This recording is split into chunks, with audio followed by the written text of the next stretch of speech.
사람의 도움을 당연시 여기고 계속 바라는 사람. 한 번 도와주고 선 계속해서 대가를 요구하는 사람. 이리저리 잔머리를 굴리면서 자신은 단 하나도 잃지 않고 공짜로 다 얻어가려는 사람들이 있습니다. 이런 사람들을 흔히 거지 근성이 있다고 말하죠. 그래서 오늘은 자기 돈은 절대 쓰지 않는 사람 3가지 유형과 공통적 특징 3가지에 대해 이야기 나눠 보도록 하겠습니다. 마지막에는 이런 사람들을 어떻게 대응해야 할지에 대해서도 알려드릴 테니 인간관계로 인해 조금이라도 스트레스를 받고 계신다면 꼭 끝까지 시청하시길 바랍니다. 구독과 좋아요는 큰 힘이 됩니다. 클릭 한 번으로 다음 영상을 빠르게 시청할 수 있습니다. 거지 근성은 단순히 돈을 아끼거나 공짜를 좋아하는 것을 의미하는 것이 아닙니다. 인간이라면 누구나 남에게 얻어먹거나 받는 것을 좋아하는 기질을 가지고 있기 때문이죠.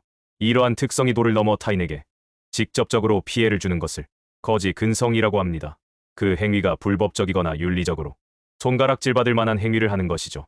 이런 사람들은 크게 3가지 유형으로 나눌 수 있습니다. 첫 번째는 노골적으로 말하는 뻔뻔한 유형입니다. 이런 사람들은 상대에게 대놓고 사달라고 말하는 유형입니다. 밥을 얻어먹기 위해 상대를 시켜 세워주며 축하에 한턱 내야지. 오늘 내가 사는 거지. 라고 말한다던가 가는 김에 내 것도 좀 사줘. 라고 말합니다. 이는 상대방에게 맡겨놓은 것처럼 뻔뻔하게 요구하는 유형입니다. 두 번째는 누군가 계산할 때까지 기다리는 눈치 보는 유형입니다. 이런 사람들은 식사가 끝나고 계산할 때가 되면 나무늘보처럼 행동이 느려지고 딴청을 부립니다. 같이 잘 먹어놓곤 뒤에 슬쩍 빠져서는 돈 계산은 안 하죠. 또 이후 정산할 때 습관처럼 모르는 척 일부 금액을 적게 준다거나 말을 안 하면 아예 안 주기도 합니다. 세 번째는 계획적으로 얻어먹기만 하는 교묘한 유형입니다. 이 사람들은 상습적으로 지갑을 두고 오거나 일부러 한도 초과나 잔액 부족 카드를 가지고 와서 결제하려고 합니다. 먹고 살기 힘들다, 요새 너무 쪼들린다 등 돈이 없다는 걸 계속 어필합니다. 상대가 어쩔 수 없이 계산하는 상황을 교묘하게 만들죠. 이런 사람들의 공통적인 특징 3가지가 있습니다. 첫 번째, 자기 돈은 소중하게 여기면서 남의 돈이나 공금은 하찮게 여깁니다. 곳간에서 인심난다라는 속담이 있지만 이는 항상 모든 상황에 적용되지 않습니다. 곳간의 주인이 누구냐에 따라 상황은 달라질 수 있습니다. 이런 사람과 함께 밥을 먹으러 가면 본인이 살 때는 평소 먹던 걸로 고릅니다. 그러나 상대가 살 때는 염치도 없이 가장 비싼 걸로 고르죠. 여럿이 모인 자리에서 공동의 자금으로 식사할 때도 마찬가지입니다. 비싼 회를 시키거나 생뚱맞게 모처럼 맛있는 거 한번 먹어보자며 코스 요리나 한우 갈비 같은 제법 비용이 많이 나오는 걸 주문하려 됩니다. 자신의 돈 1,000원은 금으로 여기면서 남의 돈 몇십만 원은 종이장으로 여기는 것이죠. 남의 돈을 가지고 생색을 넘어서 강요를 하고 있으니 이런 사람과 정신적으로나 감정적인 교류를 하고 싶은 사람은 없을 것입니다. 두 번째, 무엇을 하든지 더 큰 대가를 바랍니다. 이런 사람들은 도와달라고 한 적도 없는데 본인이 원해서 해주곤 나중에 나는 이렇게 해줬는데 너는 왜 이만큼 안 해주냐고 따집니다. 이렇게 매사에 무엇인가를 할 때마다 보상을 바라며 그 보상을 바라는 정도가 자신이 한 것보다 더 큰 수준의 보상을 바라곤 하죠.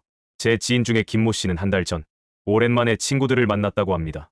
그중 평소 얻어먹기만 좋아하는 친구가 있었죠.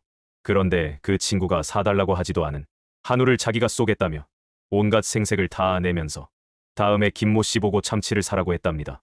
갑작스러운 제안에 김모 씨는 적잖게 황당했지만 사업도 잘 풀리고 오랜만에 만난 친구의 성의에 그러겠다고 대답했답니다. 그러고 며칠 뒤 그 친구에게서 참치 언제 살 거냐며 계속 연락이 왔다고 합니다. 김모 씨는 최근 재정 상태가 좋지 못해 다른 걸 쏘면 안 되겠냐고 묻자 버럭 화를 냈다고 합니다. 비싼 한우 얻어먹고 고작 그걸로 퉁치려 하냐고 말이죠. 맨날 얻어먹기만 해놓고 한번 산 거 가지고 너무한 거 아닌가 싶어 김모 씨도 화를 냈습니다. 그런데 나중에 알고 보니 한우도 본인이 산 게 아니라 회사 법인카드로 거래처 회식 결제를 올렸답니다. 회사 돈으로 사줘놓곤 생색은 다 부리고 참치까지 얻어먹으려고 했던 거였죠. 이번 일의 계기로 김모 씨는 그 친구와 멀어졌다고 합니다. 이것만 보면 친구끼리 먹는 것 가지고 쪼잔하게 왜 그러냐고 할 수 있지만 평소 그 친구의 이러한 거지 근성 때문에 그동안 김모 씨에게 끼친 피해가 한두 개가 아니라고 합니다. 그 친구는 무언가를 해주면 상대도 당연히 해줄 거라고 기대하고 그게 자기 성에 차지 않으면 주변 사람들한테 그렇게 욕을 한다고 합니다. 물론 가까운 사이에서는 어느 정도 기대할 수 있지만 그 이상을 바라는 것은 욕심이고 거지 근성이라 생각합니다. 세 번째, 당사자만 모릅니다. 이런 사람들은 내가 돈을 더 잘 버니까 당연히 내가 사야지 라는 식의 당연히 얻어먹어도 된다고 생각하는 마음이 바탕에 깔려 있습니다. 그러므로 이것이 잘못된 건 줄도 모르고 있는 경우가 태반이죠. 애초에 식사 자리나 만나기 전에 미리 누가 계산할 건지 얘기를 끝내는 것이 좋습니다. 예를 들어 누군가 밥을 먹자고 얘기할 경우 그럼 오늘은 누가 사는 건가요? 라고 묻는다는 거죠. 더치페이하는 거죠라고 미리 계산해 대한 얘기를 나누는 것이 좋습니다. 요즘 젊은이들은 계산대 앞에서 각자 먹은 걸 나눠서 낸다고 하죠. 정 없어 보이기도 하지만 한편으로 각자 먹은 음식 각자 계산하는 것이 당연한 건데 말입니다. 만남 전에 미리 돈을 넉넉하게 걷는 것도 방법이 될 수 있습니다. 괜히 식사하면서 누가 계산할 눈치 보는 것보다는 미리 계산 얘기를 해서 합의를 보는 것이 훨씬 마음도 편합니다. 사실 이러한 문제는 누가 내냐보다 상대의 태도 때문에 불쾌해지는 경우가 대부분입니다. 다른 사람에게 빈대붙는 행위는 염치 없는 행동인 것인데 그걸 당연한 듯 여기기에 화가 나는 거죠. 이런 사람은 단순히 돈을 안 쓰는 것뿐만 아니라 시간이 가면 갈수록 더 크고 무리한 요구를 해올 가능성이 높습니다. 몇 번 배려해준 것이 그들에게는 권리가 돼버린 것이죠. 이것 때문에 신경 쓰이고 스트레스 받는다면 가려서 어울리는 것은 당연하고 현명한 일입니다. 그들은 푼돈 때문에 사람을 잃고 나중에 더 큰 기회를 잃는 것이죠. 다 자기 업보니 너무 억울해하지 않으셔도 됩니다. 헛되이 불편한 시간 만들지 마시고 비워놓으면 언젠가 마음 편한 사람들로 채워지게 될 겁니다. 이상으로 마치겠습니다. 구독과 좋아요는 큰 힘이 됩니다.